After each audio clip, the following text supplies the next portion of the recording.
Esta es la ciudad de Río Grande, en Texas, y toma su nombre del río que la atraviesa. Según nuestro modo de pensar, nacimos cerca del río y nadamos en él, y lo disfrutamos.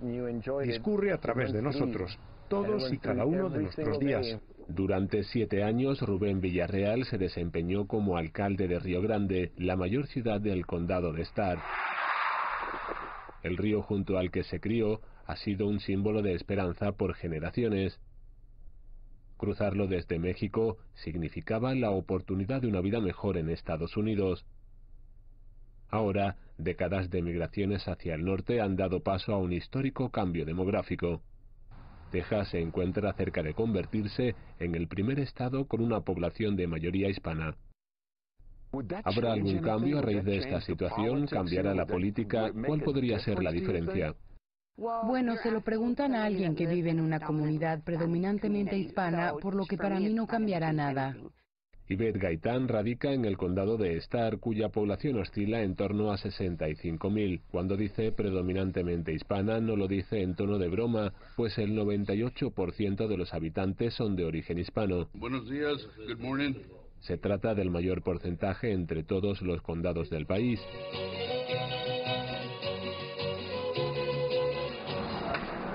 En todas las calles principales, la mayor parte de los anuncios y carteles están en español.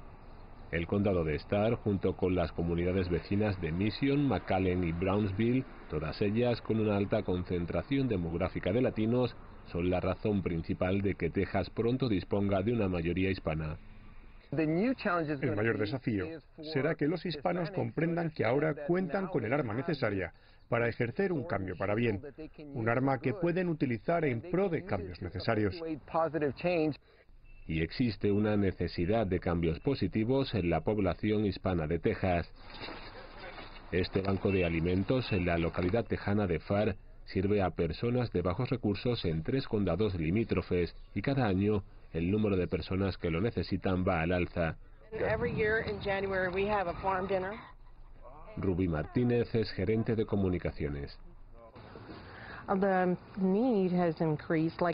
La necesidad está creciendo. Tan solo el año pasado el número creció en un 32%. Pasamos de 43.000 usuarios del comedor hasta 64.000 a la semana en promedio. El banco de alimentos sirve a la población en general y a las escuelas. Entonces todo esto va a las escuelas. Así es. Muchos niños pasarían hambre si estos alimentos no les llegaran, ¿verdad? Así es, exactamente. Conozco a los niños a los que entregamos estos alimentos porque solía conducir los camiones de reparto y ellos siempre me agradecían por la comida. Cada día me daban las gracias por poder regresar a casa con el estómago lleno. Incluso cuentan con un programa nutricional destinado a diabéticos. Lentils, which are good. Lentils are really good for you, right? Absolutely. Sandra Villegas imparte clases de nutrición y está a cargo de dicho programa. Esto podrá sonar un poco absurdo, pero existe una alta demanda por parte de médicos que quieren asociarse con nosotros. Unos 36 doctores quisieran entablar cooperación para poner en marcha un programa piloto dirigido a 10.000 pacientes con diabetes. ¿10.000? Sí, 10.000. Y casi todos los usuarios del banco alimentario son de origen hispano. Diría que el 90% son hispanos. El 90%. Quizás 95%. La mayoría de mis clases son bilingües y diría que quizás solo un 5% son en inglés, las demás en español. El banco de alimentos tiene su propio jardín y los niños pueden venir aquí para aprender a cultivar vegetales. Una lección encaminada a mejorar su nutrición. En la granja también se crían pavos y pollos.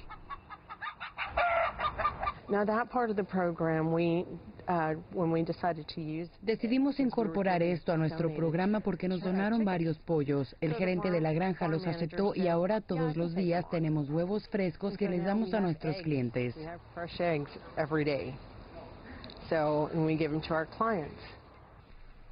La pobreza es un problema que aqueja a buena parte de la comunidad hispana, especialmente en el Valle de Río Grande. A nivel estatal, el 14% de la población figura por debajo del umbral de pobreza, pero el sur de Texas duplica ese porcentaje. En el condado de Starr es del 35%. Sin embargo, el exalcalde de Río Grande se muestra irritado ante la afirmación de que la población de Starr es pobre. ¿Quién define la pobreza? De hecho, una vez vino un reportero de la ciudad de Nueva York que estaba trabajando en un reportaje y me preguntó que por qué no actuábamos como pobres. Pues vaya, no nos llegó el memorándum. Si recibimos la gracia de la fortaleza y tenemos iniciativa, talento y destreza, ciertamente los usaremos. ¿Existe algo que aún pueda hacerse a fin de brindarle a la población más herramientas para defenderse? Educación. A medida que Texas se vuelve cada vez más hispana, las autoridades apuntan al nivel de educación como el principal desafío de este escenario. Por ejemplo, el 40% de los hispanos mayores de 25 años no se graduaron de la preparatoria. Y aunque las cifras demográficas están creciendo, solo el 25% de los latinos de entre 25 y 34 años se graduaron en la universidad o cuentan con certificaciones técnicas. Gina Caramilin es una abogada que en el pasado impartía clases. Existe una enorme diferencia proporcional entre los hispanos en universidad y en preparatorias de Texas. Se trata de una mayoría en las escuelas preparatorias, pero por mucho una minoría en instituciones universitarias.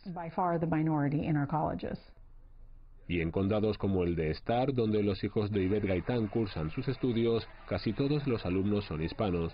Si observas los informes escolares que envían, en la escuela de mi hija el 100% de los alumnos son hispanos. En la preparatoria donde estudia mi hijo, el 98% son de origen hispano. ¿Considera que es posible que en un futuro no muy distante las matrículas universitarias sean proporcionales a la población?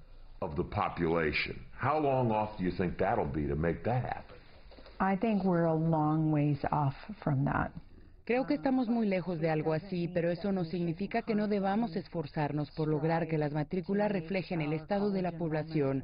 Si tuviera que adivinar, diría que en unos 20 o 30 años será así.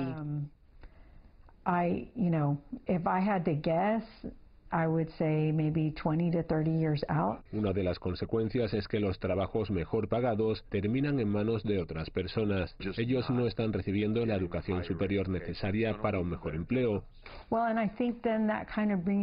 Es una situación que te lleva de vuelta a la pobreza. Cuando analizas el porcentaje de hispanos de bajos recursos, te das cuenta de que es necesario volver a preguntarnos por qué no hay más personas de nuestro origen en la universidad. La pobreza y la educación están relacionadas.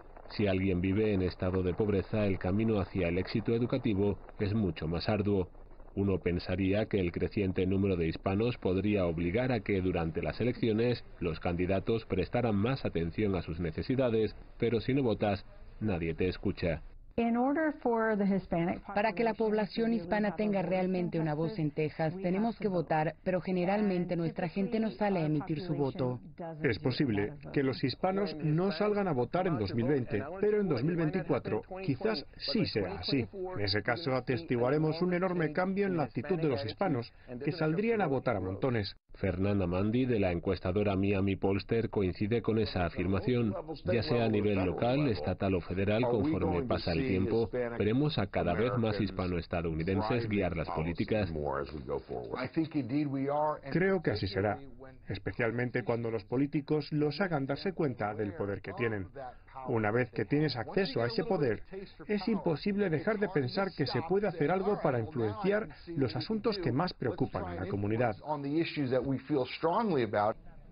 Ese cambio y esa influencia ya están arraigando en otros estados. Datos recién publicados indican un impresionante incremento del electorado hispano en Florida, que se disparó al 81% entre 2014 y 2018.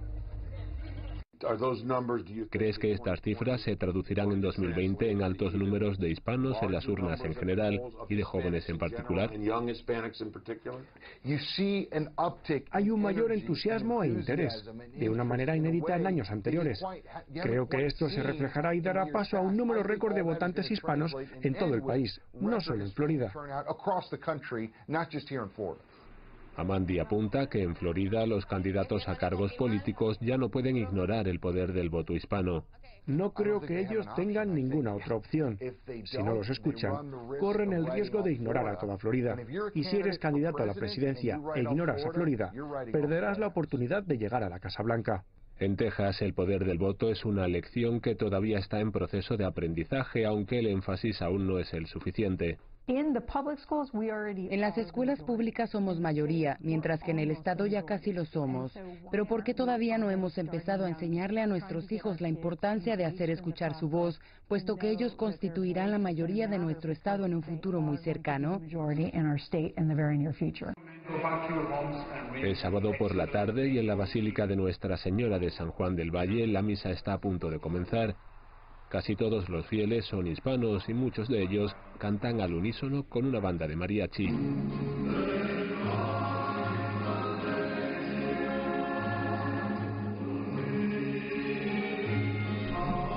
Casi todos aquí creen en el poder de la oración y todo apunta a que en un futuro cercano también creerán en el poder de los números. La pregunta para los tejanos de origen hispano es si sacarán provecho de este poder.